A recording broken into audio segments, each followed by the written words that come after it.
Essa é a voz da profecia, uma voz de esperança, que proclama a volta do Senhor. Jesus em breve virá.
Esta é a voz da profecia, uma mensagem de fé e esperança que anuncia a volta do Senhor.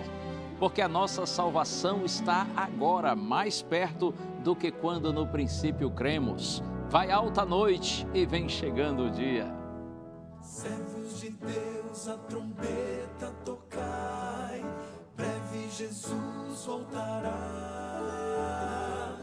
A todo mundo a mensagem levai, breve Jesus voltará.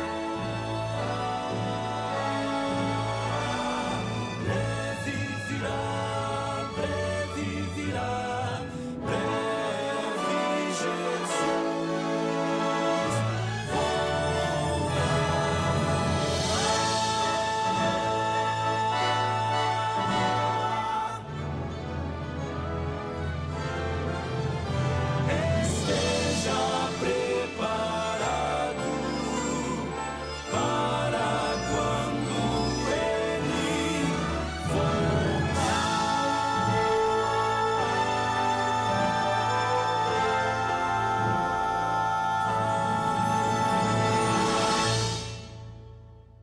Breve Jesus voltará, essa é a nossa maravilhosa esperança, essa é a nossa bendita esperança. E creia, é a palavra de Deus, foi o Senhor quem prometeu que Ele voltaria a esse mundo e Ele voltará, porque o Senhor é fiel em cumprir a sua palavra. Os testemunhos do Senhor são dignos de toda a confiança. Jesus veio, viveu entre nós, morreu por nós, ressuscitou. E antes de voltar para o céu, ele disse, eu vou, mas eu virei outra vez. Ele está intercedendo por nós no santuário celestial e virá em glória e majestade para buscar a sua igreja. E esse dia está muito próximo. Deus abençoe você, abençoe sua casa, abençoe toda a sua família. Um grande abraço e obrigado pelo seu carinho, pela sua audiência, porque você está conosco. Eu quero abraçar todos os irmãos das mais diferentes denominações religiosas, seja você, por exemplo, católico, apostólico, romano, seja você de alguma igreja evangélica, protestante, seja você espírita, enfim, seja qual for aí a sua denominação religiosa, ou mesmo você que também crê em Deus, mas por alguma razão aí não frequenta nenhuma igreja, não está ligado a nenhuma religião, a nenhuma denominação religiosa. Deus abençoe você, abençoe sua casa, abençoe sua família. E vamos prosseguir juntos, buscando ao Senhor de todo o nosso coração, porque em Deus está o sentido da nossa existência. O Quarteto Arautos do Rei ainda canta hoje, como em todos os programas, mais 2 músicas lindas. E você vai ouvir o testemunho de alguém que, ao encontrar-se com o Senhor e com sua palavra, livrou-se dos ídolos. E hoje tem uma nova vida, hoje adora a Deus e somente a Deus, isso é maravilhoso. E eu terei o prazer, é claro, de estudar a palavra de Deus com você. E hoje nós vamos pensar no segundo mandamento da lei de Deus. E o tema da minha mensagem, incomparável. Quem é incomparável? Quem é inigualável? Quem é insubstituível? Quem é soberano? Quem é que está acima de tudo e de todos? Você sabe, eu também sei, é o nosso maravilhoso Deus. Chegou a hora, no ar, a voz da profecia.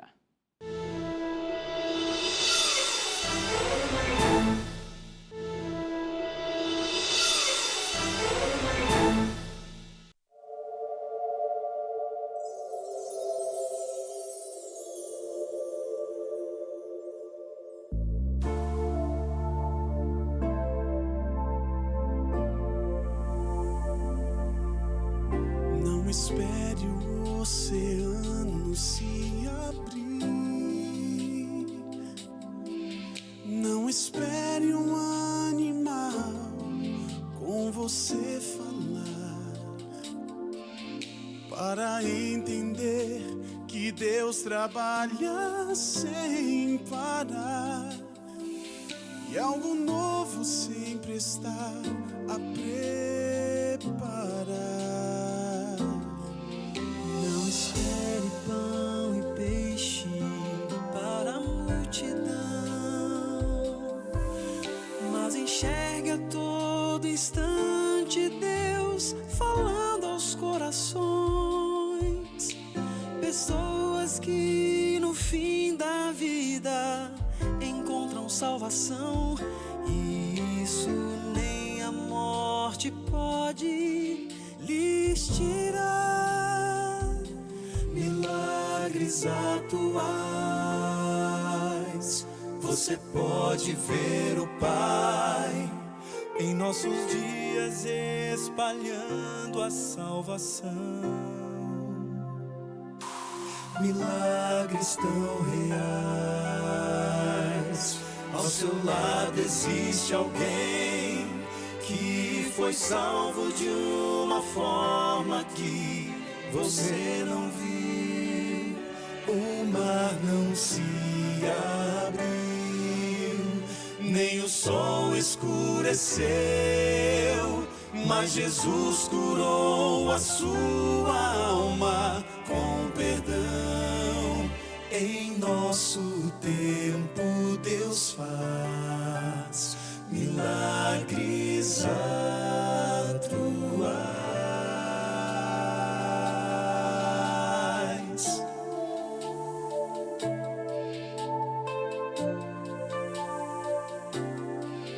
Não espere o oceano se abrir.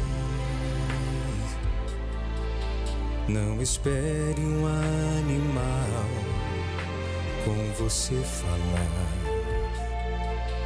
para entender que Deus trabalha sem parar e algo novo sempre está a preparar.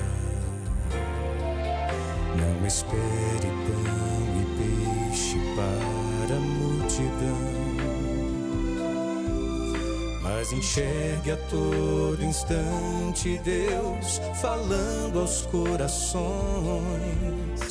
Pessoas que no fim da vida encontram salvação, e isso nem a morte pode lhes tirar.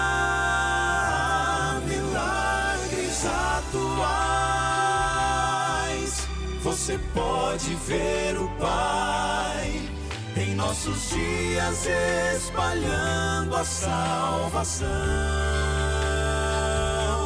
Milagres tão reais, ao seu lado existe alguém que foi salvo de uma forma que você não viu. O mar não se abriu, nem o sol escureceu, mas Jesus curou a sua alma com perdão.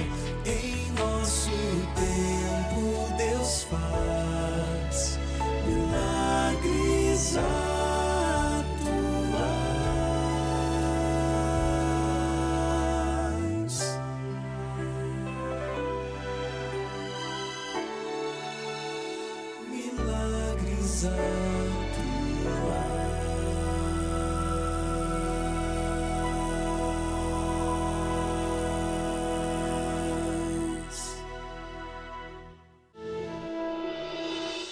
Pedro sempre foi muito dedicado à religião cristã, mas poucas vezes na vida ele chegou a abrir a Bíblia. Cresci naquilo que eu não tinha para onde sair. A Bíblia eu não tinha conhecimento, não tinha conhecimento com a Bíblia, e frequentava os lugares muitas vezes que tinha a Bíblia, mas ninguém ensinava a Bíblia, né? E eu fiquei até meus praticamente 50 anos, né, sem conhecer. A fé de Pedro era baseada numa tradição que ele herdou da família. Que eu acreditava nas imagens, que eu achava que a imagem era quem salvava, quem dava cura, que dava, né, livramento, né? E porque minha família era todo da mesma crença minha. Eu rezava para aquele santo para me sair de manhã, e eu tinha que fazer um pedido para ele. Eu pedia para todos os santos, e muitas vezes eu deixava Deus lá em terceiro, quarto, quinto, até 10º lugar muitas vezes, achando que as imagens quem me valia, né? Até que Pedro mudou de casa. No novo bairro encontrou uma igreja adventista e começou a estudar a Bíblia. O que era para ser uma simples mudança de endereço, terminou sendo uma grande mudança interior. E com esses estudos que eu passei a conhecer, que eu não conhecia a Bíblia. Ninguém me ensinava. E ali eu conhecia a Bíblia, eu comecei a ver que tudo aquilo que eu fazia estava errado. Porque eu não tinha orientação de ninguém, era somente adoração à imagem. Nada ninguém explicava da Bíblia. Quando eu vi o livro de Êxodo 20, e quando passei a acompanhar também Salmo 115, aí que eu vi que quanto tempo eu tinha perdido. Aquela adoração que eu tinha pelas imagens não adiantava de nada, né? A cada dia ele fazia uma nova descoberta na Bíblia. Com os estudos, principalmente ali em João 3,16, né? João 3,16 e João 5,39 me instruiu muito, porque quando João 5,39 ele diz o quê? Examinais as Escrituras, que julgai nela ter a vida eterna. São elas mesmo que testificam de mim. Então ali eu vi, mas espera aí, se é Jesus quem salva, o que eu estava fazendo? Ao chegar a esta conclusão, os antigos hábitos foram sendo substituídos. E hoje eu me sinto outra pessoa, sinto realizado, porque o que eu fazia eu vi que estava totalmente errado, né? E hoje, graças ao bom Deus que fui salvo, né? Não pelas imagens de escultura, fui salvo por Deus, né?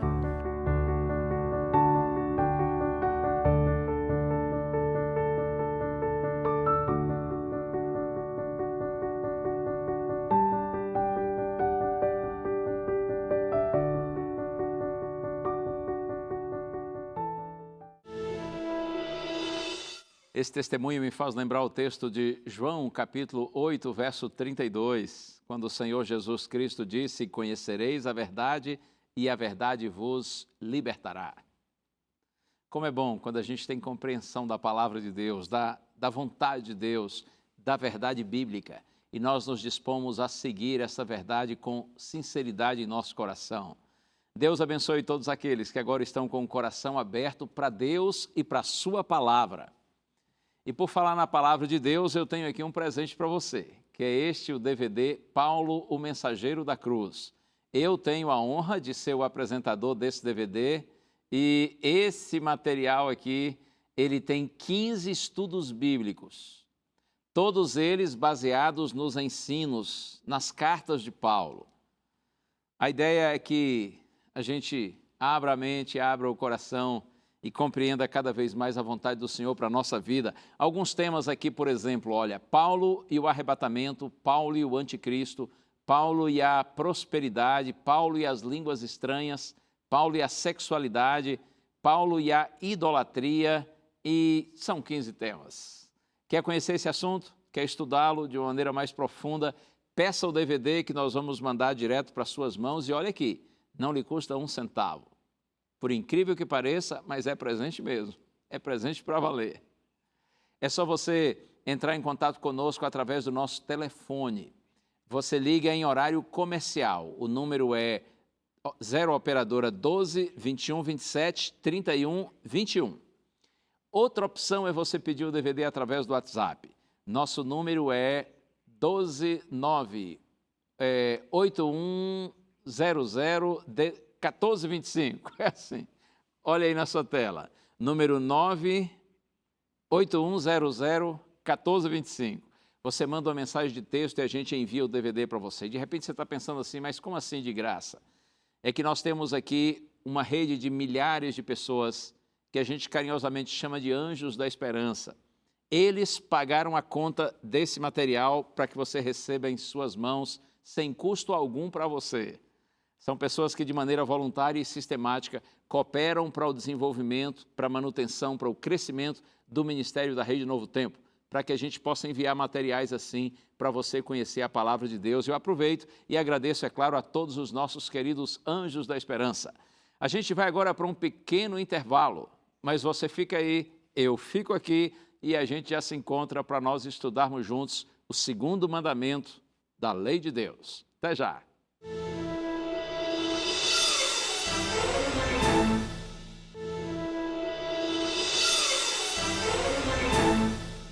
Já voltamos e é muito bom ter a sua companhia aqui no programa A Voz da Profecia. É hora de nós estudarmos a Bíblia e nós recebermos a mensagem que Deus tem para nós nesta hora. Mas antes eu vou orar com você, como a gente sempre faz aqui, pedindo a bênção e a direção do Senhor. Pai querido, nosso coração se volta a Ti agora, Senhor. E humildemente nós te pedimos, fica conosco e revela-te a nós por meio da Tua palavra.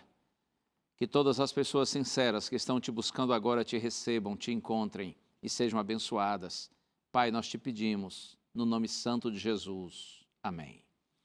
Vamos então à Bíblia. Eu convido você para o livro de Êxodo capítulo 20, onde estão os 10 mandamentos. Hoje é dia de nós estudarmos o segundo mandamento da lei de Deus, que está nos versos 4, 5 e 6. Êxodo capítulo 20, versos 4, 5 e 6 está escrito assim: Não farás para ti imagem de escultura, nem semelhança alguma, do que há em cima nos céus, nem embaixo na terra, nem nas águas debaixo da terra. Não as adorarás, nem lhes darás culto, porque eu sou o Senhor teu Deus, Deus zeloso, que visito a iniquidade dos pais nos filhos, até a 3ª e 4ª geração daqueles que me aborrecem. E faço misericórdia até 1000 gerações daqueles que me amam e guardam os meus mandamentos. Este, portanto, é o segundo mandamento da lei de Deus. O Senhor diz, em síntese, não farás imagem de escultura e nem adorarás a estas imagens. Você sabe, nós fomos criados para adorar. Todos os seres humanos adoramos algo ou alguém, mas de acordo aqui com o mandamento, o único que é digno de adoração é o Criador e não a criatura, seja quem for, ou o que for. E nós também não adoramos nenhuma outra obra, seja criada por Deus ou pelo homem. Lá em Atos 14, verso 15, Paulo diz assim: adoramos somente o Deus vivo, Criador dos céus, da terra, do mar e de tudo que neles há. Nós, filhos de Deus, somos orientados a não nos inclinarmos diante de ninguém, nem mesmo diante de uma imagem que se diz ser de Deus. Não nos inclinamos diante de nenhum homem ou mulher, por mais que nós os admiremos. Eu quero convidar você para a gente reler o mandamento. Olha só, aqui na primeira parte do mandamento diz assim: não farás para ti imagem de escultura, nem semelhança alguma, do que há em cima nos céus, nem embaixo na terra, nem nas águas debaixo da terra. Você percebe que aqui Deus está abrangendo o universo, todo o universo físico, de onde inclusive os povos pagãos, eles extraíam e davam forma às suas deidades. Então Deus disse, olha, você não vai fazer imagem alguma do que está no céu, nem na terra e nem nas águas debaixo da terra. E aí, olha, na sequência agora verso 5, não as adorarás, nem lhes darás culto, porque eu sou o Senhor teu Deus, Deus zeloso, que visito a iniquidade dos pais nos filhos até a 3ª e 4ª geração daqueles que me aborrecem. Mas Deus diz também, eu faço misericórdia até 1000 gerações daqueles que me amam e guardam os meus mandamentos. Interessante quando Deus diz assim, eu sou um Deus zeloso. O zeloso aqui é sinônimo de ciumento. Agora, entenda bem, o ciúme humano é muitas vezes um sentimento egoísta, de interesse próprio, além de ser assim uma expressão de insegurança e de desconfiança.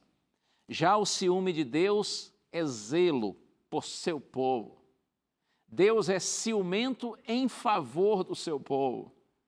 Tudo o que Deus quer é nos proteger da inutilidade e da insanidade da idolatria. É nesse sentido que Deus é ciumento, ou Deus é zeloso. Mas o texto diz assim, que Deus, ele visita a iniquidade dos pais nos filhos até a 3ª geração daqueles que o aborrecem. Uma leitura superficial parece sugerir um Deus vingativo, não é? Um Deus ameaçador, um Deus que parece que pune filhos por causa dos pais, por causa de erros dos pais. Mas entenda, a mensagem aqui é outra. O mandamento revela que é inevitável que os filhos sofram as consequências das más ações dos pais, seja por exemplo ou por herança. E o texto diz que até a 3ª e 4ª geração, essas más influências, esses maus exemplos podem alcançar as pessoas, podem alcançar os descendentes. O objetivo da solene advertência é restringir os homens de seguirem uma conduta de pecado que acabará resultando em sofrimento para eles e os seus descendentes. Mas eu acho lindo quando Deus diz assim, eu faço misericórdia até 1000 gerações daqueles que me amam e guardam os meus mandamentos. Veja, visito a iniquidade até a 3ª e 4ª geração, diz Deus, daqueles que me aborrecem, mas eu faço misericórdia até 1000 gerações daqueles que me amam e guardam os meus mandamentos. Depois de Deus advertir quanto às consequências do pecado, o Senhor faz aqui uma promessa. Aqueles que o amam, aqueles que o adoram, aqueles que procuram viver em obediência a Ele, que são fiéis a Ele, a esses é prometida a misericórdia. E olha, a misericórdia não é só até a 3ª e 4ª gerações, misericórdia até 1000 gerações. E sabe por que isso? Porque nosso Deus é rico em misericórdia. Nosso Deus tem prazer em perdoar o pecador. Você se lembra que Jesus disse que Ele veio para perdoar, para salvar. Jesus veio para encontrar as ovelhas errantes e trazê-las de volta para o aprisco do Pai, para junto do Pai. O objetivo de Deus é sempre perdoar e salvar. Deus tem prazer na misericórdia, Deus tem prazer em estender ao pecador perdido a oportunidade de voltar para casa, de ser achado, de ser feliz. Oh, louvado seja o nome do Senhor. Por que o 2º mandamento proíbe que se faça uma imagem para representar a Deus? Você já pensou nisso? Por que será que Deus não gosta que nós tentemos representá-lo por meio de alguma imagem? Porque, veja, não importa o quanto nós nos esforcemos para fazer uma imagem grande, bonita, atrativa, que seja linda, fascinante, a única coisa que nós conseguiremos é tornar Deus menor. Nós o reduzimos a um conceito meramente humano e nós formamos uma imagem mental pobre acerca de Deus.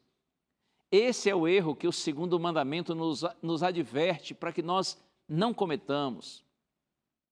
E eu posso dizer para você que a Bíblia está repleta de textos que combatem a idolatria. São dezenas e dezenas de textos, tanto no Antigo quanto no Novo Testamento. Deus mostrando sua aversão, sua repugnância pelas atitudes de idolatria. Eu vou compartilhar alguns textos com você. É claro que faço isso com todo carinho, com todo respeito, mas a palavra de Deus precisa ser lida, precisa ser estudada, precisa ser compreendida. É por meio da palavra de Deus que nós abrimos nossa compreensão para a vontade de Deus. Eu já estou buscando aqui profeta Isaías, capítulo 42, verso 8. Ouça bem o que está escrito. Eu sou o Senhor. Este é o meu nome. A minha glória, pois, não a darei a outrem, nem a minha honra às imagens de escultura. Eu vou ler o texto de novo para você.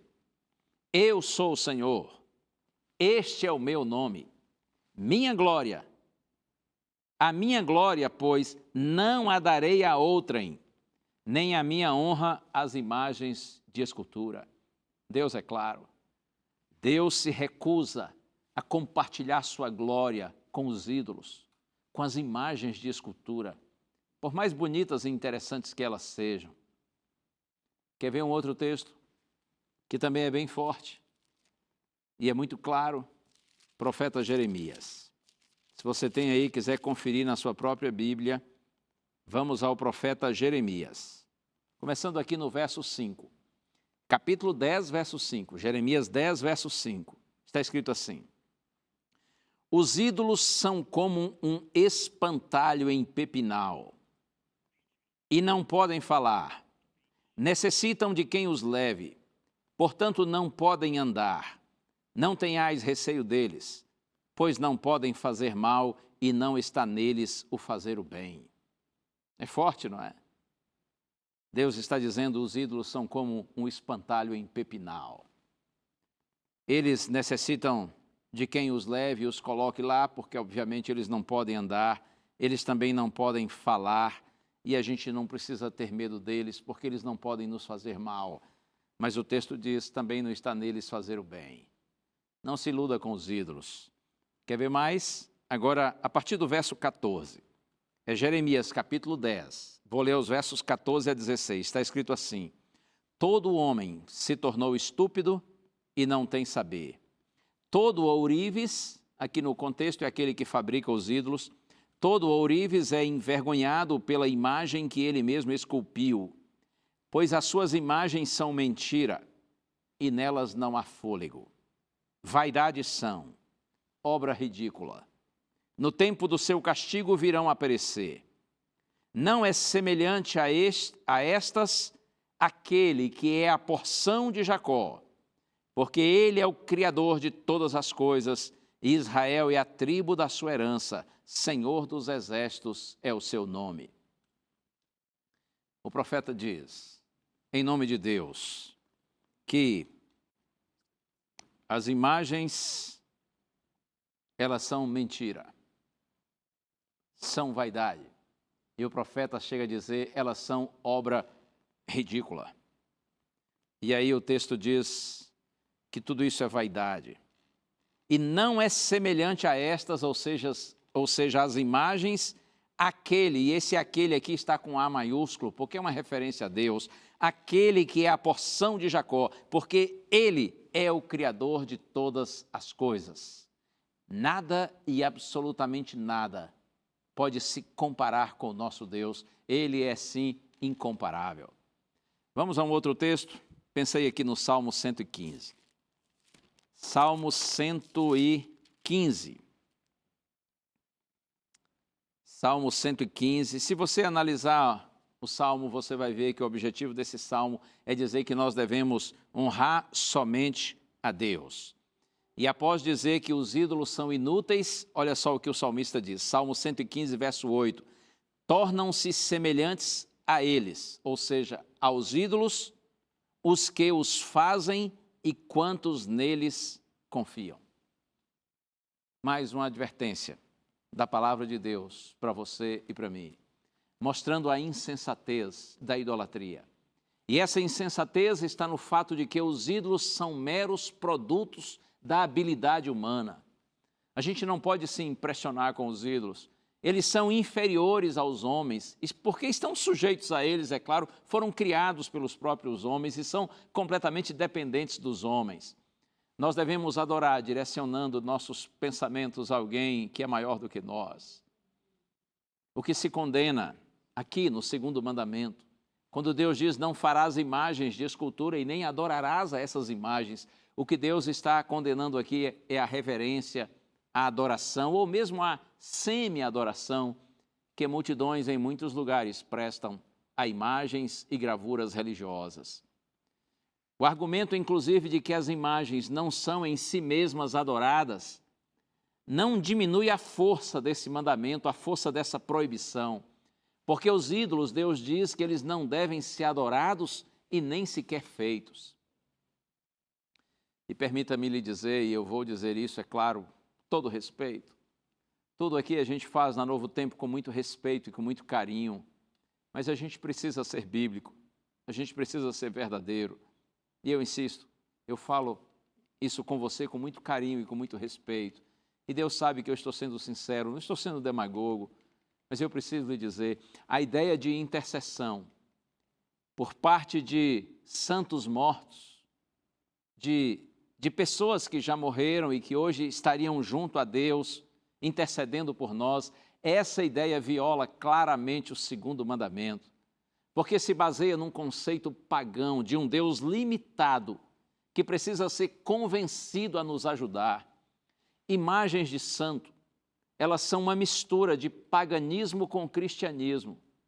Eu diria que é um paganismo cristianizado, ou um cristianismo paganizado. Acredite, não importa a forma da imagem, seja ela de Jesus, de algum homem ou mulher, ou mesmo que seja de um animal, ou do sol, ou de outro astro qualquer, tudo é idolatria. E toda forma de idolatria é abominável, é repugnante aos olhos de Deus. É claro que eu sei da sinceridade de muitas pessoas que têm aí as suas imagens, lógico. Talvez isso seja até uma herança religiosa, muitas vezes é. Os seus pais, quem sabe, tinham suas imagens e prestavam cultos a essas imagens e tinham grande reverência. Quem sabe os seus avós, os seus bisavós, isso vai passando de pai para filho, de geração para geração. E olha, eu vou dizer mais uma coisa para você. Talvez você seja mais respeitoso e reverente quando se inclina diante de uma imagem do que muitos outros cristãos que não têm imagens, mas que na hora do culto, da adoração a Deus, não demonstram reverência, quase nenhuma reverência. Então eu sei da sua sinceridade, do seu zelo, mas creia, sinceridade não torna o que é errado em certo. Você precisa saber que Deus abomina toda forma de idolatria. Na primeira carta de Paulo aos Coríntios, capítulo 10, verso 14, Paulo diz assim: amados, fujam da idolatria. A idolatria é abominável, é repugnante aos olhos de Deus. Eu tive certa vez a oportunidade de ir à Itália, a Roma, e é claro, eu fui ao Vaticano, fui à Basílica de São Pedro. Por sinal, é uma igreja enorme, muito linda, riquíssima em termos artísticos, é algo fabuloso. E quando eu estava ali na Basílica de São Pedro, visitando aquela imensa construção e vendo toda a arte que existe ali dentro, eu notei uma fila, assim, muitas pessoas numa fila, e parecia uma fila enorme de 300, 400 metros, não sei, eu sei que era muita gente na fila e eu fiquei curioso. Então eu fui andando ao lado da fila assim, acompanhando as pessoas para ver para onde que elas estavam indo, qual era o propósito delas ao seguirem naquela fila. E tanta gente, tinha que ficar ali bastante tempo esperando. E eu fui andando assim ao lado da fila e fui acompanhando e não demorou. Eu vi qual era o propósito delas.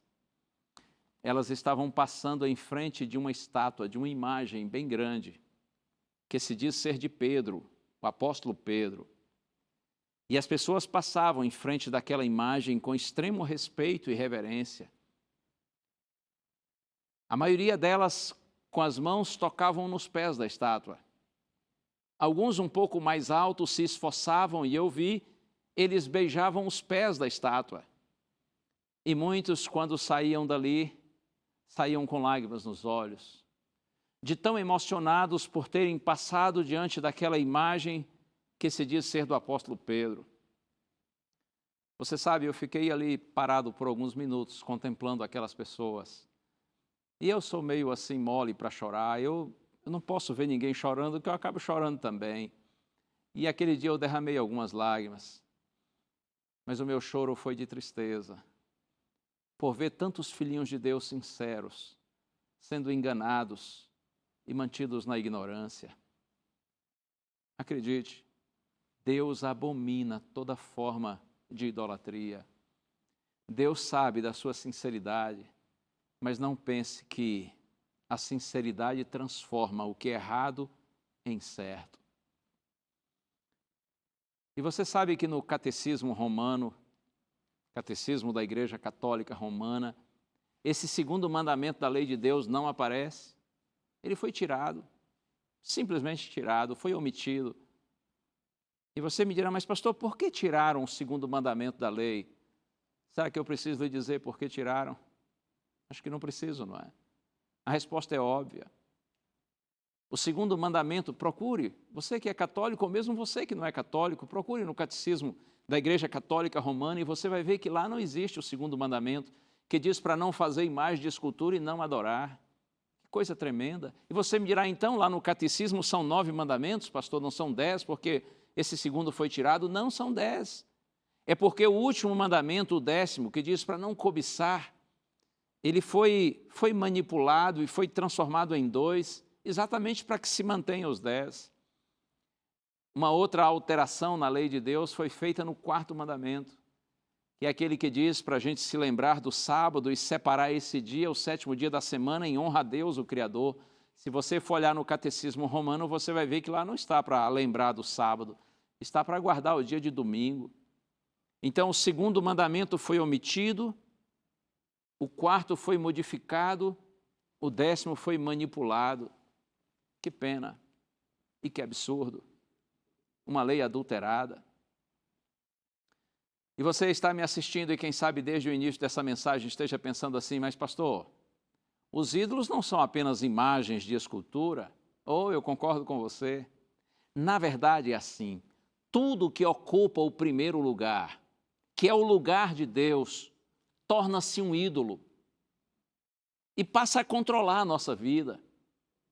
Deus não quer e não permite, Deus proíbe que nós façamos imagens de escultura e que nós adoremos essas imagens. Sim, claro, isso é óbvio, mas acredite, de repente você não tem imagem nenhuma, não adora imagem nenhuma, mas você pode estar tendo outros ídolos no seu coração e podem ser pessoas, talvez seu cônjuge, a sua esposa ou seu marido, você tem feito de um ídolo na sua vida, ou quem sabe você tem feito um filho ou uma filha de um ídolo, ou quem sabe os seus pais, um amigo, namorado, algum artista, algum atleta, e aliás, nesse mundo aí do esporte, não é? Especialmente no futebol, eu vejo as pessoas dizendo, olha, é o ídolo, né? É o meu ídolo. Ai, ai, Deus tenha misericórdia de nós. Não faça de pessoas, por mais que você admire essas pessoas, que você tenha carinho por elas, por mais que você as veja com muito respeito, mas não faça delas um ídolo. Não importa se é um artista, se é um atleta ou até um pastor, cuidado para você não fazer de nenhum pastor um ídolo. E, aliás, tem pastores que parece que gostam de serem idolatrados, até porque eles se colocam assim como se fossem super-homens na vida espiritual. Eles são muito poderosos, eles curam qualquer doença, eles abençoam qualquer pessoa e transformam a vida de qualquer pessoa. Parece que a oração deles é a única que funciona. Cuidado com isso. Não faça de homens, mulheres, de pessoa alguma, um ídolo na sua vida. Mas a gente pode fazer até coisas de ídolos também. De repente tem pessoas que idolatram a própria casa, o carro, o smartphone, o celular. E é claro, muita gente por esse mundo afora idolatra o dinheiro, as riquezas. A gente pode também fazer do trabalho um ídolo. Você sabe que tem gente que vive para trabalhar e tem obsessão pelo trabalho ou então pelos estudos. Só pensa em estudar e se desenvolver intelectualmente. Claro que tudo isso tem seu valor, mas a gente não pode colocar isso no primeiro lugar, no lugar de Deus. Tem gente que está em busca de status, de posições, de poder, de prazer, de aparência. Tem gente que faz da tecnologia um ídolo, e etc, etc. Há inúmeros ídolos nesse mundo. Muitos deles são concretos, outros são abstratos, mas todos são ídolos. E o que a gente deve fazer? Qual é a vontade de Deus para a nossa vida? Eu quero ler mais um texto com você. Está aqui no livro de Atos, Atos dos Apóstolos, capítulo 17. Aqui tem um conselho de Deus, tem uma orientação de Deus para nós. Já está até marcado aqui na minha Bíblia. Atos 17, vamos ao verso 30. Olha só o que diz. Ora, não levou Deus em conta os tempos da ignorância. Agora, porém, notifica aos homens que todos, em toda parte, se arrependam. Ora, diz Paulo, Deus não levou em conta os tempos da ignorância. Você pode estudar aqui o contexto e você vai ver que Paulo está aqui fazendo um discurso na cidade de Atenas, na Grécia. Isso no primeiro século da era cristã. E Paulo diz assim, Deus não leva em conta os tempos da ignorância. Se você não conhecia a vontade de Deus, Deus não vai cobrar de você algo que você não conhecia. Deus não leva em conta os tempos da ignorância. Agora, porém, ou seja, agora que você está tendo a oportunidade de conhecer a Deus, de conhecer a palavra de Deus e a vontade de Deus, agora que você não é mais ignorante em relação ao conhecimento de Deus, agora que você não desconhece mais a vontade de Deus, pelo contrário, agora que você tem tido a oportunidade de conhecer, agora, porém, notifica aos homens que todos, em toda parte, se arrependam. Deus está chamando você. Deus está chamando a mim, a nós todos, que nós tiremos os ídolos da nossa vida, sejam as imagens de escultura que lamentavelmente muitas pessoas têm e adoram, e de repente alguém dirá assim, mas eu tenho, mas não adoro, não devia nem ter. A palavra de Deus diz que a gente não deve adorar e nem mesmo fazer imagens de escultura. Então você me dirá, mas eu não sabia, mas agora você está sabendo. Deus está falando isso para você e creia, porque Ele ama você. Porque Deus quer libertar você dessas coisas, porque Deus quer que você tenha um conceito e uma compreensão de quem Ele verdadeiramente é, e Ele é incomparável. Não há nada, absolutamente nada, que os homens possam criar nesse mundo que seja semelhante a Deus, que seja parecido com Deus, de tão grande que Deus é. O máximo que a gente consegue fazer é reduzir a Deus a um conceito meramente humano. E talvez você me dirá assim, não, pastor, eu não tenho imagens, mas eu admito que eu tenho outros ídolos, sejam pessoas, sejam coisas na minha vida, pois Deus está dizendo para você também nessa hora, arrependa-se. Deixa isso, mude seu rumo, mude sua rota, coloque outro no trono da sua vida, coloque Deus no trono da sua vida.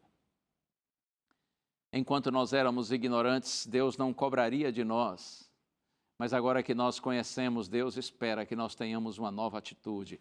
Por isso que Paulo diz assim, agora, porém, notifica aos homens que todos em toda parte se arrependam. Arrependimento não é quando a gente apenas admite o erro. O arrependimento genuíno se dá quando nós mudamos de atitude, quando nós corrigimos nossa rota, quando nós abandonamos o erro. Deus lhe abençoe. Volte-se para o Senhor. E para a palavra de Deus. Eu sei que é difícil romper com muitos costumes e tradições que a gente desenvolve ao longo dos anos e faz isso com sinceridade. Mas quando a palavra de Deus vem para nós, a palavra de Deus é como uma luz nos nossos caminhos. Lembra de João 8,32? E conhecereis a verdade, e a verdade vos libertará. Deus quer libertar você. Deus quer salvar você. Deus quer lhe dar um novo rumo, uma nova direção, para que livre você possa adorá-lo na beleza da sua santidade, para que livre você possa adorar a Deus como Deus é. Deus quer ser o primeiro, Deus quer ser o único, mas Ele também quer ser incomparável, porque Ele de fato é. Nós vamos ouvir agora o Quarteto Arautos do Rei cantar. E essa é uma música linda. Essa música exalta o Senhor Jesus Cristo e diz que só nosso Senhor Jesus Cristo é digno de honra. Só nosso Senhor Jesus Cristo é digno de ser adorado, de ser verdadeiramente adorado. Mas, aliás, até antes da música, Deixa eu ler um texto para você, está aqui no Apocalipse. Apocalipse capítulo 22. Já que tem um tempinho, eu vou ler mais esse texto. Apocalipse capítulo 22. João estava exilado numa ilha chamada Patmos, no mar Egeu. E ele estava naquele exílio por ser um pregador do Evangelho. Mas você sabe que ali em Patmos, no primeiro século da era cristã, João recebeu mensagens do céu. O próprio Cristo glorificado veio e comunicou a João mensagens maravilhosas, além de outros enviados por Deus, para que João recebesse as revelações chamadas de Apocalipse. Olha aqui, Apocalipse capítulo 22, versos 8 e 9. Eu, João, sou quem ouviu e viu estas coisas, e quando as ouvi e vi, prostrei-me ante os pés do anjo que me mostrou estas coisas para adorá-lo. Então ele me disse, vê, não faças isso. Eu sou conservo teu e dos teus irmãos, os profetas, e dos que guardam as palavras deste livro. Adora a Deus. Impressionante. João se encanta tanto diante das revelações que recebeu, que ele cai aos pés de um anjo de Deus para adorá-lo. E o anjo disse assim, ei João, não faça isso. Eu sou conservo teu e dos teus irmãos, os profetas. Ou seja, eu também sou uma criatura de Deus. Ainda que um anjo perfeito, enviado pelo céu, mas apenas uma criatura de Deus. E o anjo disse, João, não faça isso. Você não deve me adorar. Adora a Deus. Unicamente a Deus. Só Deus é digno de adoração. O Deus invisível, Criador dos céus, da terra e de todo o universo. Então o quarteto agora entra e canta uma música que glorifica o Senhor, que dignifica o nome de Deus. Uma música que diz que só Jesus é digno de ser adorado. Ouça, Arautos do Rei.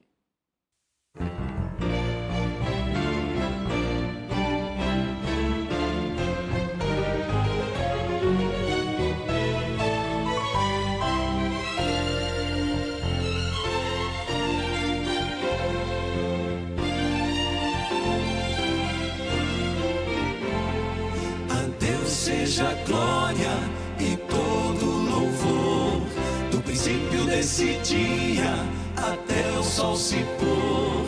Com o nosso coração e com entendimento ofereçamos o nosso louvor. A Deus seja a glória. Feliz é aquele que encontra razão e motivo para cantar um canto de alegria ao Pai pelas bênçãos recebidas. A Deus seja a glória e todo louvor, do princípio desse dia até o sol se pôr. Com o nosso coração e com entendimento ofereçamos o nosso louvor. A Deus seja a glória. O amor tão puro e verdadeiro nos vem sem medida por Jesus, que já nos deu a vida e a fé, que nos leva nele confiar.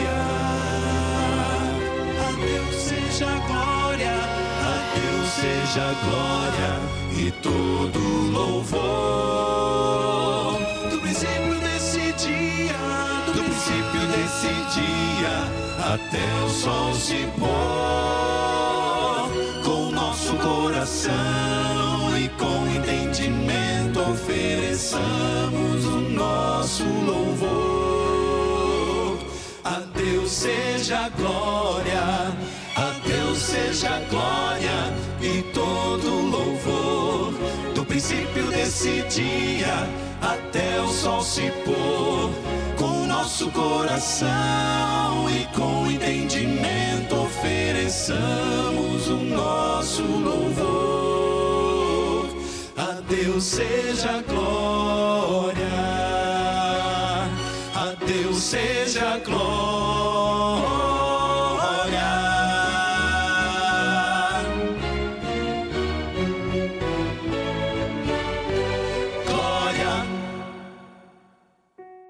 Oh, glória, Deus seja louvado. Muito obrigado, meus amigos queridos do Quarteto Arautos do Rei. Que música maravilhosa, que nos lembra que o Cordeiro de Deus, Jesus Cristo, Ele é o único digno de ser adorado.